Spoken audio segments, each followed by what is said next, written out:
Ayan mga kababayan, dito tayo ngayon sa may Arroceros mga bayan. At dito ngayon yung mga barge, oh. At yung yung tugboat mga bayan nandito. Ayan, oh. Nandito ngayon ang barge mga bayan na may kargang crane. Ayan, kung inyo nakikita. At dito yung ating engineer diyan. At yun yung nakikita mga bayan ay linalagyan na po ni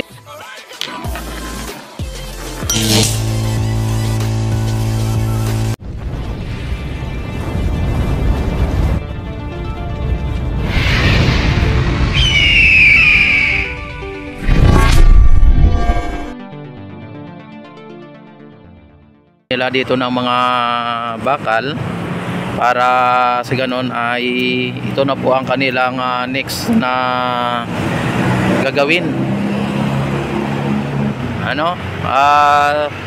Hanggang doon na linagyan na po ng mga tubo mga bayan, no. Yan natin, focus natin para makita ninyo mga tubo,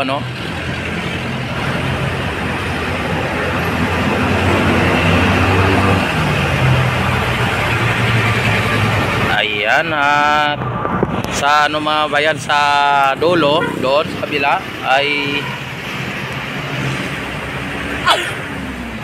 yan natin dito. Yan, para masilip din natin at makita din ninyo. Yan. Ang nandun mga bayan na ginagawa nila nung nakarang araw at tinatanggal nila yung I-beam. Ito na ngayon ang itsura mga bayan. Lahat na nandun ay puro na lang pilote. At ayan, mahaba na mga bayan, no? Ayan.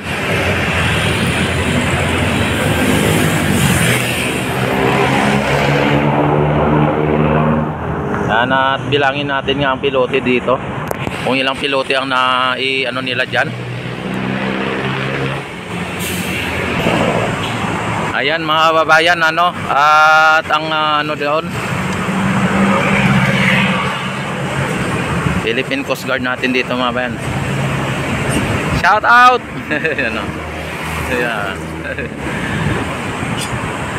Ayan mga bayan, at ang isang hilira ng nandun mga bayan, isang hilira ay 30 na piraso mula dyan sa may pinaka platform, Ibig sabihin hanggang doon sa ay 60. Dahil po dalawang isang hilera 30, tapos sa pangalawang hilera ay 30 din. Kasi partner po yan mga bayan, katulad nito. Yan, partner, yan.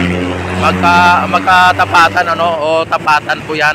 Ngayon, kung 30 papunta doon, ay ibig sabihin ang pangalawang hilera ay 30 din. Ibig sabihin 60 na pilote nandyan. Ganyan kahaba yung 60 pilote. Meaning pagka papunta doon sa may pinaka pangalawang platform mga bayan ay tatlong 60, mga dalawang 60 pa siguro. Yan, dalawang 60 pa bago makarating doon sa may pinaka platform na yun mga bayan, yung nandun,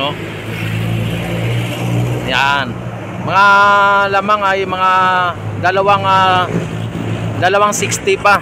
Yan, bali 120, kung 60 ito yung ganito kahaba mga bayan, yung nandito saglit, kung ito ay 60 piraso lahat, yan, 30 piraso ang isang hilera. Ibig sabihin mga bayan, ito ay 60, ay dalawa pang 60 kailangan para maabot tong platform na nasa kabila. Ang haba pa mga bayan, bali 120 pa ang kailangan nila, Yan, o mahigit pa, more or less, humigit kumulang mga bayan. Abot ng sabihin natin mga 100 to 250 pilote pa ang kailangan nila dito hanggang sa may pinaka Makati, ano tawag dito, Ayala Bridge mga bayan. Grabe, ang dami pa ng mga piloto yung kailangan. Tapos nandito mga bayan ay ilang piraso to dito. Sabihin natin 1, 2, 3, 4, 5, 6, 7, 8, 9, 10, 10. Saglit lang ha.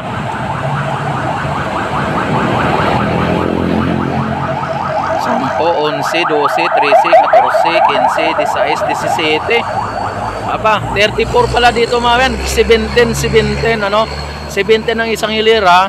Ibig sabihin ano, 34 ang nandito. Ando naman 30 kaya 60 ano, mas mahaba yung nandun.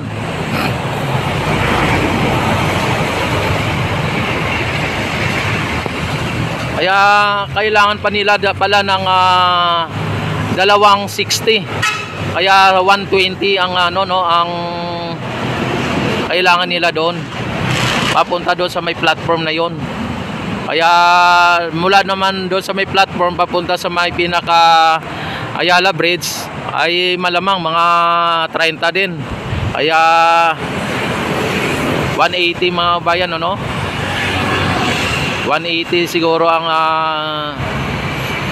aabutin ng 180 to 200 mga bayan. Estimated ko mga 200. More or less ano, humigit kumulang. Talagang saktong-sakto yon. Kaya lang mga babayan, ang pilote hindi naman yon asin na pag nag-deliver perfect ano, perfect talaga na ang dineliver ay 60 example ay ang wala pong magiging damage ano. Mayroon yan talagang may magkaroon ng damage yan.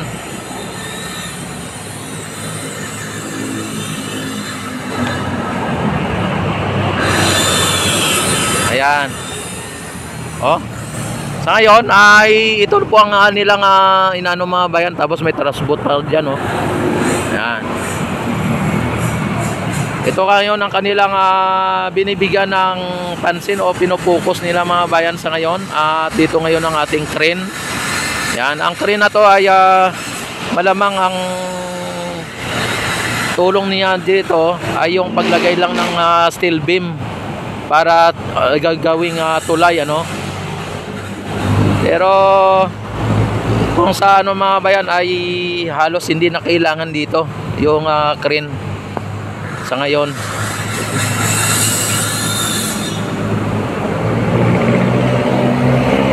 Yung ano may solar oh. Yan ang Philippine Coast Guard natin bumalik mga bayan. Ayan oh. Aba, talagang ang bilis oh. Ang bilis ng ano mga bayan ng ano.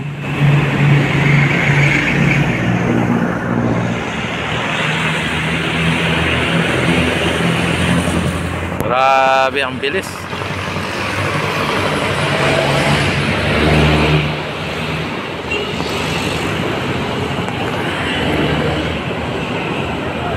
Ayan, at ayan, ginagawin na nila dito mga gumagawa po sila dito ng ano, kahit na anong araw mga bayan ay talagang tuloy-tuloy po ang kanilang paggawa dito.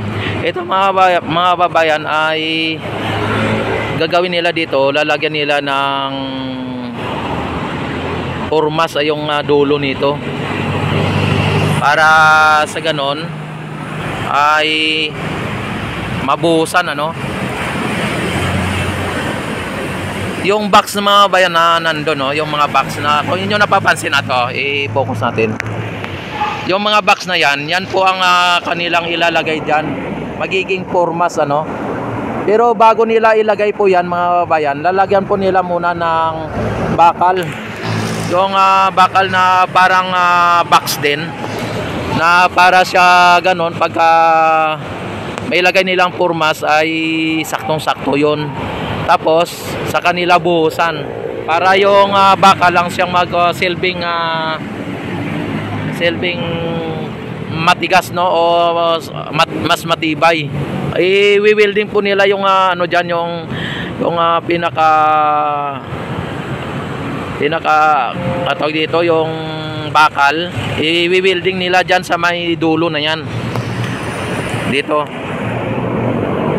Yan, i-welding po nila dyan sa may pinakadulo na yan na mga bakal na yan. Diyan nila i-welding, tapos sa kanila lalagyan ng formas mga bayan na yung box na yon. Tapos pag nalagyan na nila, sa kanan nila po buhusan.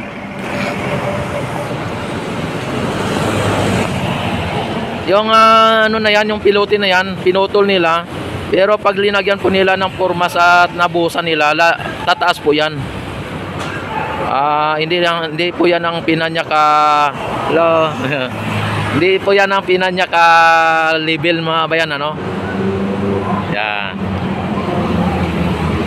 Ano sila, nagkakaway-kaway sila.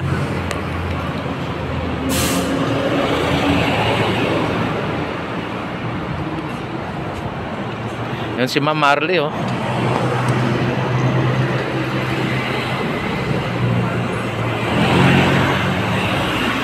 Yan, at mabilis lang tong gagawin nila dito pag nailatag na po nila ang mga ano na yan, mga box na yan, o mabuhusan na nila.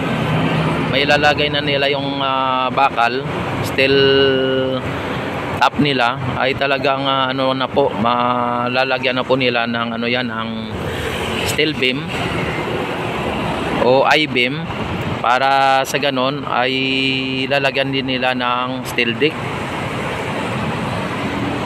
Aba, at bago siguro mag-bearmont mga kababayan, ay talagang ito ay mabuhusan na po ito.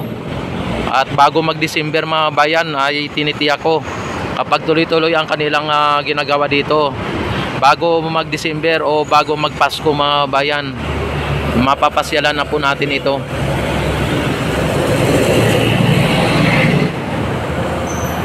Yan, at hindi ko lang masabi kung pagka ito ay open to public na itong Arroceros Esplanade mga bayan, hindi natin masabi kung open din po yung Arroceros Park, Forest Park mga bayan, ano.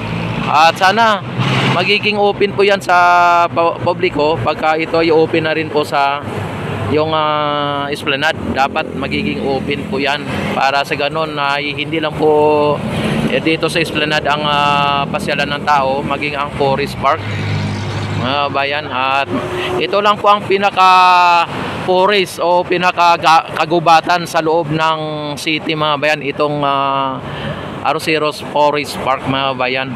At makikita ninyo diyan ang ganda, talagang pang banding ng pamilya, pang jowa, no, at pang moment ng magjowa o magsyuta mga bayan dito sa may Arroceros Forest Park mga bayan. Yan, pagpasensyahan nyo na po yung mga lingwahe at mga pananalita ko, dahil po Bisaya po tayo, ay hindi po tayo tuwid magsalita, no. Ayan, at ito po ang pinaka latest update dito sa may Arroceros Forest Park, partikular dito sa may Esplanade na ginagawa po ng ating pamalaan o ng ating F.Elisa. Yan, at ang ano po dito ay kay F.Elisa po ito. Si F.Elisa ang nagpagawa nitong Pasig Bigyang Buhay Muli, PBBM.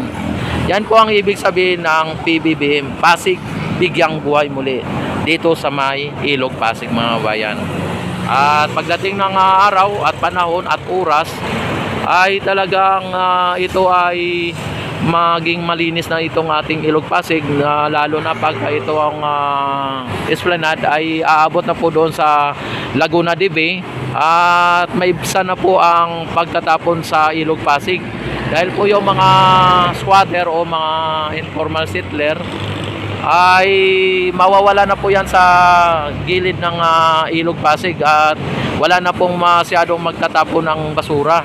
Kaya dyan na po masasabi na natin na nabigyan na po ng buhay muli ang ating Ilog Pasig. Suportahan na po natin yung ating gobyerno. Huwag mo tayong magiging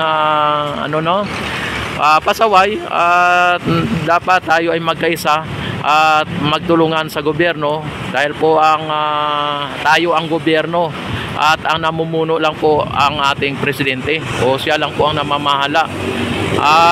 Tayo po ang dapat sisihin sa mga nangyayari sa ating kapaligiran, na ang pagbaha at kung ano man ang mga nangyayari. Hindi po ang ating Pangulo ang ating sisihin, kundi ang ating sarili, no? Dahil po sa ating kapabayaan ay yan po ang naibunga o naidulot ng ating pagbalahura sa ating kapaligiran, ang pagbaha, no? Ayan. Hindi po yan kasalanan ng mayor, hindi po yan kasalanan ng gobernador o ng congressman o ng presidente. Dahil po kasalanan po natin yan. Yan po, dapat tayo ay maging sumunod sa mga batas, sumunod sa utos ng batas. At hindi katulad ng ating vice presidente na hindi sinusunod, pati yung ating Korte Suprema lalo na ay hindi sinusunod. At kahit nasabihin nila na sila ay ang batas, sila din ang sumusuway sa batas, no? Ayun ang sinasabi, na kung sino po ang nagpanukala ng batas ay siyang magsusuway, o siya ang lalabag nito, no? Yun na nga po ang kasabihan na ang tao ay siyang nagkakalat sa sariling bakuran. Ayan, at ito na po ang pinaka-latest update. At mabuhay po ang Pilipino sa mansulok ng mundo. Isigaw sa buong mundo na ikaw ay Pilipino. Taas noo na tayo ay Pilipino. At maraming salamat. God bless po sa inyong lahat. Mabuhay po tayong lahat. Mabuhay ang Pilipinas. Mabuhay ang bagong Pilipinas. Mabuhay tayong lahat hanggat gusto natin.